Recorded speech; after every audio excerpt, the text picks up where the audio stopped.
Greetings, friends. Today I wanted to bring up the conversation of postpartum because I realize that it's a big topic I discuss and I don't think we've spoken about it here. So first and foremost, we want to recognize whether you might be predisposed for postpartum. So that's going to start with like a history of depression, anxiety disorders, OCD, and obviously like other diagnoses that might be a little more serious than that, borderline personality, bipolar, unipolar, things like that, binge eating disorders, and whether you've been like treated for them or not. So first we want to recognize that. Then we want to address whether you are seeing a therapist regularly and possibly a psychologist, and address that. If you're not, I would suggest that you do that during your pregnancy or as soon as possible, in the sense of finding someone. We kid around sometimes, like just like the saying goes, you have to kiss a few frogs to get your prince. Like sometimes you have to try out a couple of therapists before you land on one. So don't think that just because you had one experience that did not satisfy what you were looking for, that doesn't mean that the person isn't out there for you. So try to have somebody that also does like telehealth or virtual sessions, because I don't want you to have any excuses on not to go.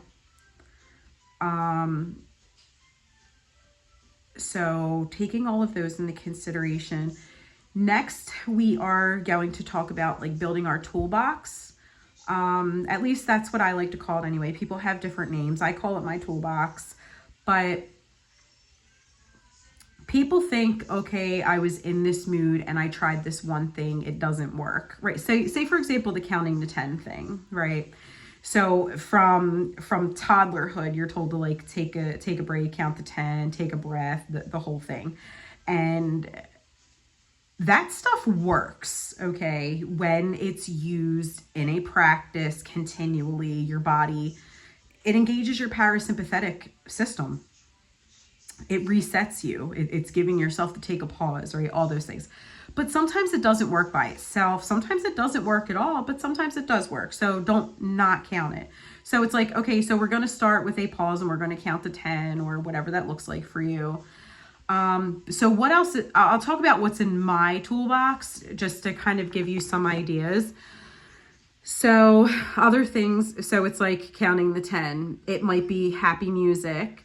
It could be rage music. It could be relaxing music. It could be the saddest music ever in the entire world, or movie for that matter, or the happiest movie. And so like music for me, a movie for me, but more things in my toolbox: going for a walk, doing exercise, yoga, tai chi, any kind of moving meditation, lifting something heavy,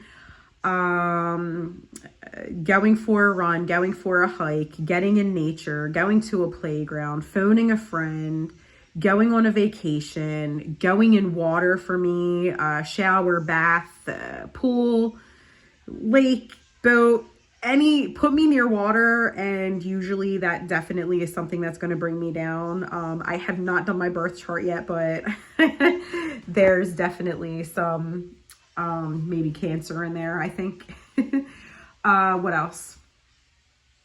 Writing, reading, planting, taking care of my yard, scrubbing my house,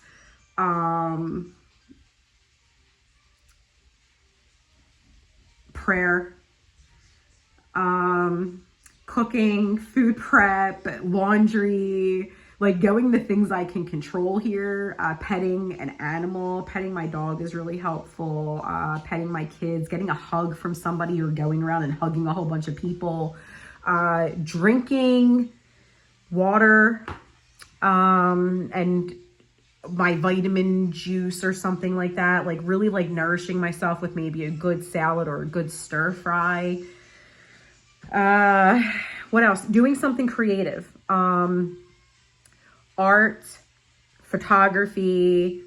So painting, coloring, watercolors, doing a collage,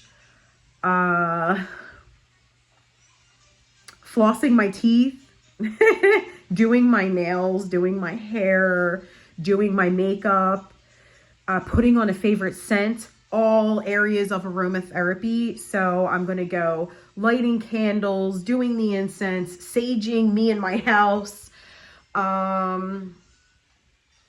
writing. I know I already said journaling, but even for me, like poetry is one of those things, or like telling a story,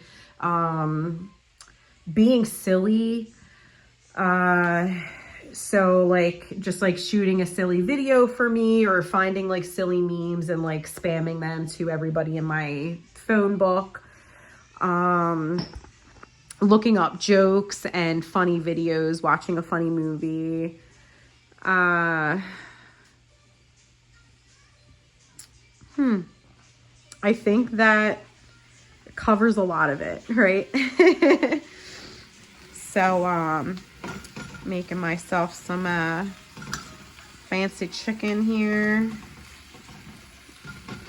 And we're gonna do some mung bean fettuccine noodles, which mung and edamame fettuccine. They're pretty legit. They're high fiber and protein. So yeah, I'm nourishing myself today. Let's see. Oh, going for a car ride, right? For me, like going for a long car ride and either doing it in silence or listening to a playlist, podcast, YouTube, just anything like that. But like long car rides do me well, and like getting out of the city, driving towards the shore, towards the mountains or something like that is definitely helpful. Buying myself beautiful flowers, buying somebody else a gift, going beyond and like doing any kind of giving and positive gesture for just anybody in the world, like paying it forward, buying a coffee for the person ahead of you or behind you, or like whatever that looks like. Doing something for someone else, volunteering is like obviously like huge in the feeling better world. And I say this, even you might think I'm nuts, but like you're like, Jess, are you kidding me? Like I'm postpartum and I am already taking care of me and another human. Why on earth? But I'm just saying, it's still good, no matter what, that you might be able to do a small gesture for someone else. And how much better is it that you get to instill that behavior into your relationship with your new child and children immediately from the gate. You know what? On Wednesday, we are going to go outside and we are going to take a walk, and we are going to put a $5 Dunkin' Donut gift card in this lady's mailbox down the street, or we're going to pick some flowers from our beautiful garden and leave them on somebody's stoop when we go for a walk anyway. Or I grabbed a couple of these things on sale shopping, and I am going to maybe help one of my girlfriends who isn't on maternity leave right now, maybe help her out with a meal. Like, who knows what that looks like? But this time can be a time for you to do anything and everything that you want to do. And if you're feeling in a funk, I really feel like you need to embrace it. You get to define what this time looks like. Do not put yourself in a box or a closet or a hole or anything like that because you feel like it's supposed to be a certain way. And I am very proud to say that if it ain't working for mama, then it ain't working for that family or that baby. Okay. So if something is going on with you, dig deep inside, figure out what it is that you need to change, embrace, do, like whatever it is, and like do it. You need to do it for you, for your baby, for your man, for your family. Like, this is important. You get to define what postpartum looks like for you. Yes, you're having a hormonal plunge right now. So maybe you want to back off sugar a little bit, give yourself some nourishing vegetables, protein, fiber, take really good care of yourself.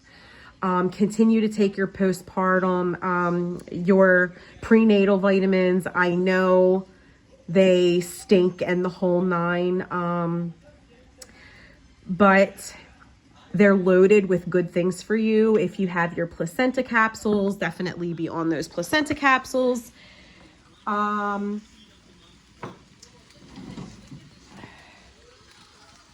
Sorry.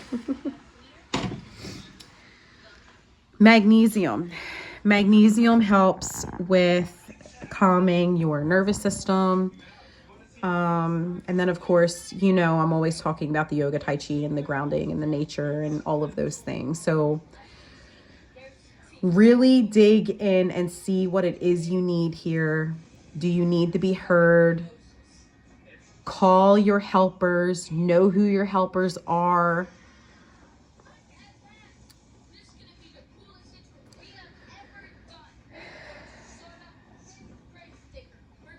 And everything's going to be okay if you hear you and hold you and seek the support and scream for help.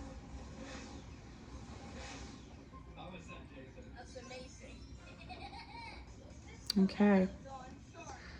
So we are going to rock this and own this, and we are going to make it beautiful, silly, sexy, and fun. You are strong. Let's do it. Love that baby. Love you. Love your community. We got this. Rock on, sister. Talk to you soon. Bye.